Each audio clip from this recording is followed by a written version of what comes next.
biso lisusu mbote na kombo na Yesu. Tokutani lisusu mpona koyoka sango malamu ya Yesu Masiya. Sango malamu oyo ezali lobiko mpona biso. Sango malamu oyo yango nde moto eza kopesa biso bomoi. Esika ozali kanga miso tosambela. Seigneur Jésus-Christ, na remercie lisusu mpona bolingo na yo. Bolingo oyo yo mokolo na mokolo oza komemela bana na yo oyo ya malamu.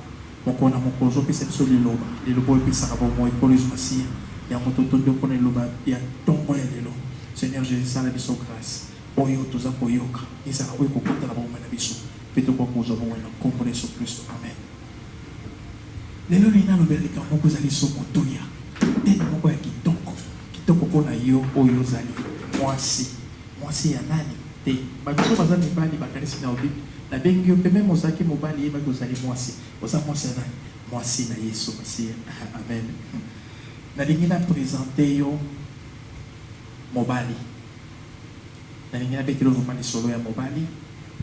Temo na kolobela na tongo ya lelo ezali voici l'homme. Na lombango tofungoli Bible na biso na mokanda ya Jean 19 tokotanga na verset 5. Natangi pe na lombango na kotanga na lopoto ya français. Jésus sortit donc, il porta la couronne d'épines et les manteaux rouges. Et Pilate leur dit, voici l'homme. Likambo kama mokolo wana motonke kobimisa phrase oyo Pilate abimisi akolo lenge ni même ye moko na nzoto ne ayebaki te makambo ne aza koloba. Mais comme ezaki likambo oyo ya révélation epimeli kaka mpona ngoya molimo sang kuna aza koloba voici l'homme. Mais tanga alobi yango ezaki na ye komona lolenge nini Yesu Masiya alataki ekoti na nzobe. Nzoka soki totali na mokanda Genèse tokaka kuna esika Nzambe ntango ake kopamela ntango mobulu esalemaki na mokili. Nzambe misaki mobali obe okolia na nzube na moto na yo. Oh, nzube na moto. Oh, ezobisinga lisusu doki nzoka tsokotali malamu bomoi ya Adam okomona jamais mokolo moko Adam kamataki nzube alati na moto. Mais toza komona Yesu Masiya ntango azobima akende komata na ekulusu tala esika kamataki nzube balatisi ye na moto. Ezomonisa pasi oyo mobali esengelaki azo mpona komonisa mpe mobali ya solo na biso nde Yesu Kristo. Nzoka oyo atelemaki lokwa mobali ya yambo ezalaki nde Adam moto atelemaki lokwa mobali ya liboso. Mais Adam ntango atelemaki eloko nini ezalaki mpa na ye mokolo lisumu ezosalema mwasi moto asalaki lisumu mwasi asumuki. Mais Adam ntango atelemi ntango Nzambe aye kotuna sango Adam afundi mwasi na ye. Adam zaki na mystère zaki ya condamnation. Oui, yo pe papa ozaka teke mwasi na kande moto mwasi mobali eba kobomba mwasi esengeli mobali ya solo obomba ka des fois mwasi na yeba na mokili jamais okoki kokutana na mwasi moko pa kozala parfaite. Mais yo zaka na lokola elepo donc bomo ya Yesu Masiya na kati na yo oyo kobanda koyeba kobomba mabe ya mwasi na yo po te Yesu Masiya yo ozali mokonzi na biso lobi abombaki mpe mabe na biso lobi andimaki te nature na biso ezalaki défaut emonisama boye yango wana nde elembo mobali malamu. Mais okomona condamnation oyo evandaki na bomoi ya Adam esalaki ke mwasi wana akende kovivre vie ya kotanga makila to vie ya condamnation. Église ya kala église ancien testament ezalaki église oyo ezalaki kotangisa makila ntango nyonso mokolo nyonso.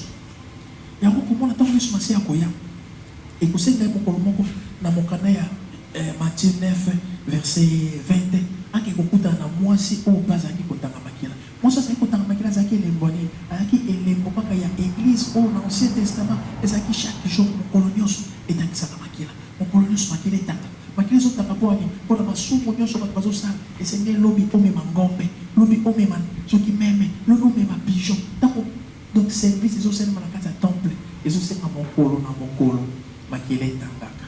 Mais nzoka nde mokolo oyo mobali ya solo ayaki mobali ya solo aza oyo ayaka komema mokumba ya mwasi na ye. Omona ntango Yesu Masiya ye mokumba oyo ezalaki ya mwasi atangisaka makila mokolo nyonso. Mwasi okoma rekonetaki kete mobali na ngai ye wana aza koleka akimi mbango ye wana akendaki komitika na se ya makolo Yesu Masiya ayaki asipi kaka elamba. Mystère elamba tokolobela lelo te. Nzambe akosala biso kolo na mikolo ezoya mikolo asima tokodevelope yango malamu. Mais yeba asibi elamba amikitisi Nzambe aza malamu.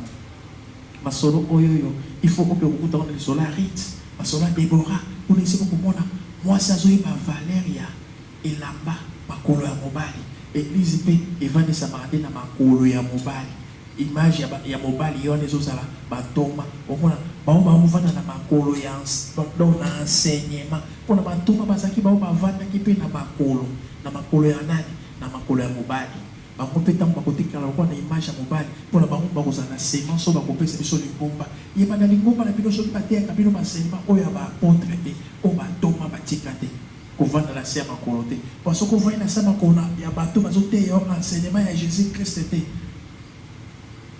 malédiction zali kwa moyena elaki yo vivre la condamnation elaki yo il faut tangisa kama kila elaki yo il faut bebisa bozuna onyoso so ko tali na mokanda Matthieu 9 fana baloba babi mwasi wana abebisa ki bozune nyonso abongisa ki nyonso azaki nango atikali na richesse lisusu te lelo bato beli baokritike mangomba oh non nakenda kuna babisenga napesa médaille nanga napesa cheneti nanga napesa bon apesa te atikali mokola okotika mokola mpe lokola mwasi oyo mpona nini oyebi mobali te soko découvrir mobali baka kovanda makolo mobali mpona oyo katoli Yesu Masiya atikelaki biso toli tala soko te susu na mokanda ya Saint Testament okomona na Genèse 38 wana na olinga totanga ovama na bandako Genèse 38 soko bali na verset 9 okomona esika oyo bazobeta lisolo ya mobali moko oyo yazaki kozwa semence na ye aza kobwaka na mabele kaka na Ancien Testament baki kolakisa biso susu mobali moko abwakaki semence na mabele ezalaki nde Moïse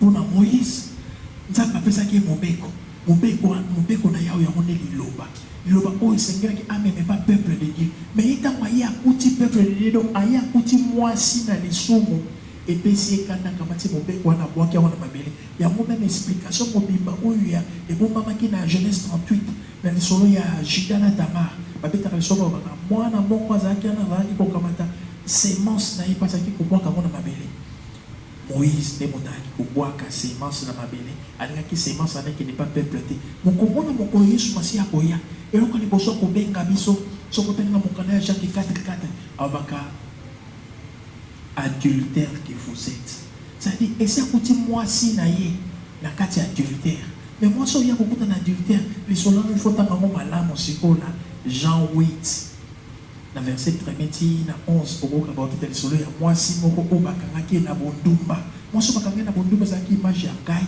na yo oyo tozalaki kolinga mokili mpona na Jacques 4:4 alobaka amour ya mokili yango ezalaka biso tozala kwa bandumba mwasi ya ndumba mwasi ya adultère mokili esi ekondanaki biso me ntango toyaki na makolo na Yesu Masiya ye oyo mobali ya solosolo mpona imagine na soki nalongaki na betelo ata lisolo na lisusu ntango nakoloba boye mwasi nini oyo bakangi na kibondumba mpe bamemela mbeti ngabo nga nayebi mwasi wana te bayelanga babaki nga na kata likambo na ye jamais fo bamema ye kaka epa oyo azali mobali na ye or nalingaki nayebisa yo mwasi oyo babimaki epa Yesu Masiya mpona barekonetaki Yesu Masiya nde azali responsable na ye Yesu Masiya nde mobali na ye Yesu Masiya nde oyo akozwa lisumu na ye akomemango na ngomba Golgota amen makambo nzambe eza kitoko betela Yesu Masiya boko esika oyo ozali amen yango nazoloba mwasi wana azalaki condamné mais ntango akoyeba Yesu Masiya responsable mobali ya solo aza mobali azalaka responsable ya mwasi na ye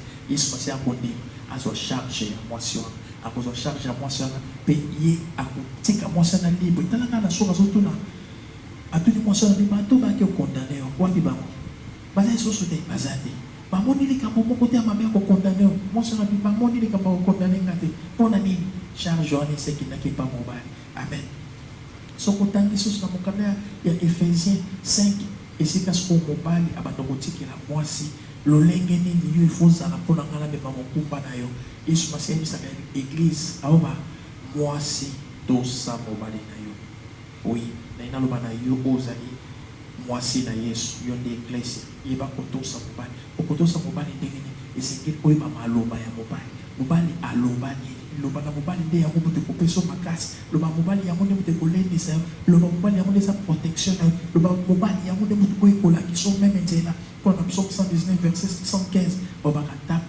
ta parole to liloba na yo ezali mwinda na ngai français komela biso pasi biso baoyo nzambe apambola bino tozokontinue okomona So comme dit kotanga na Genèse chapitre 2 verset 24.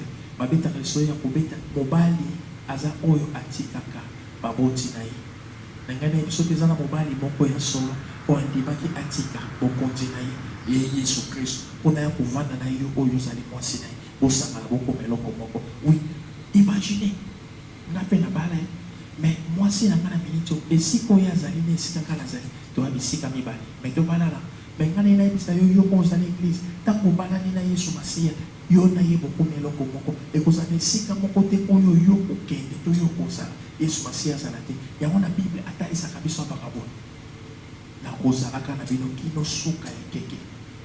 Azana esika moko te onza baba. Te awa tikanga na ona pema to tikanga na la. Azana yo ata yo lali ebaka mobali na yo. Azana utamonos. Amen. Mobali ya solo azali oya memaka. Pasi ya mwasi na ye. Pona kuna na Genèse tomonaki Adam alingaki komema pasi ya mwasi na ye te. Pénition ezalaki ya mwasi na ye yandimaki asundola yango. Mais mobali ya solo eza po azondima charge. Okomona Yesu Masia akoya kuna kwa hiyo section wapi mwasi akokota na pasi metala nene kulushe sipo mona Yesu Masia azobota ngai na yo na oto zake lingomba ekosenga panzi na efuma kaka na Jean 19 wana okomona soko pusa ni boso wapi likonga mopanzi tango ekoti likonga tango ekoti na mopanzi mai na makile ni maki zonga lisolo ba mama ba ebe ko malamu esenga no so mama no sabota ka esenga ka mai na makile bi mai na makila pona ko moni sa ete bo moi moko eza ko bima Yesu Masia mokola ni sengaki mopati ne fuma pona abimisa ngai na yo okolimbisa ngai yo moto mesana ko yebisa batuke te yo moto botanga na molimo na boto na molimo ozaka na te père tozaka na papa moko pona nzambo ya bocho na molimo amoni pasi pona molimo na yo ale ko yebisa so mota mokili te yo pe so botanga oza ba papa bon oza fantôme oza ndoki limbisa ngai mais yeba ozaka na tata moko tata na wazali kolo yango même tango la sako ko bondelo magani oyebi yo amen mobali ya solo ye oyo azali mokonzi na bakonzi azosala yo pe oyebi roi des rois mwasi ne bakobenga nani fozaka reine des reines oui Yesu Masia azwa kosala yo reine des reines pe astiki yo kaka bongo te imagine soki mwasi na mobali babalani mwasi azwaka kombo ya mobali yango ozomona église atikeli biso kombo oyo likili kwa bakombo nyonso de kombo na Yesu Kristo amen oyebi ntango babenga kombo Kristo ezalaka identification ya mobali na yo mpe ntango bazopesa kombo wana eza na lokumu monisa mpe lokumu wana na bomoi na yo eza lokwa jamais komona to première dame moko boye ya mboka moko boye okuti azobaluka na potopoto to alangwa masanga azobaluka na te akolinga ntango na lokumu moko na yebi valeur onga naza ko refléter valeur ya mobali na ngai yo mpe mote loko reflétaka valeur ya mobali na yo oui po ete mobali na yo ya solo de Yesu Kristo ye nde oyo yo véritable homme ye moto oyo ayaki komema nyonso ya yo oui message oyo toyaki nango na ntongo ya lelo yango mpo na yo na ngai nayebisa yo kaka soki ozali mwasi yeba ete eza na moto moko oyo atelema mpona amema mokumba na yo eza na moto moko oyo atelema mpona azwa charge na yo nyonso eza na moto moko oyo atelema yo oza moto obelaka lisusu te eza na moto oyo deja aloba obi nzoto na yo ekoma ya ye nzambe akoki kondima te avanda na nzoto moko ezalaka maladi soki obelaka ezaka mpona yo moko oyebaka valeur nini te nzambe azopesa yo me na ntongo ya lelo na nzela mateya oyo oyoki banda kozongela bavaleur oyo nzambe azopesa yo valeur oyo nzambe azopesa yo aleki ovivaka na se ya liloba na ye oyokaka oyo ye mobali alobi mpona mwasi yo tosa yango sika oyo alobaka babi femme soyez soumise okozala soumise na nini na liloba na ye Yesu Masia apambola yo kanga misisi kozali Seigneur Jésus Christ yo mobali ya libala yo nde mobali ya solo na ekotika lisusu libota oyo na maboko na yo tala ndeko na ngai Yesu Masia akoki kozala bisika oyo akoki kodeconsidere to akoki kobima lisusu adultère liboso na nzambe na bomoi kasi nayebi na motema na yo boboto oyo otonda nango Yesu Masia ozoya kaka epa baoyo bazalaki kotambola mabe mpona ozali na posa na bango Yesu ndeko nango alandi message aza pe na bisika oyo atambolaki mapenzana na bomoi kasi yo lokwa mobali ya solo yo ndima komema mokumba na nkolo Yesu Masiya tika ete mikumba na ye nyonso ekei na gologota na yo nkolo Yesu Masiya esika na ekulusu oyo omemaki nyonso omemaki mpasi maladi mikakata na nkolo Yesu Masiya nyonso ememama na ngomba na yo ya gologota nkolo Yesu Masiya mpe ye azala libre mpo ete na Jean oyo ete na suka ozoyebisa mwasi wana condamnation eza lisusu te oui condamnation elongwe na bomoi na ndeko wana na nkombo na Yesu Kristo.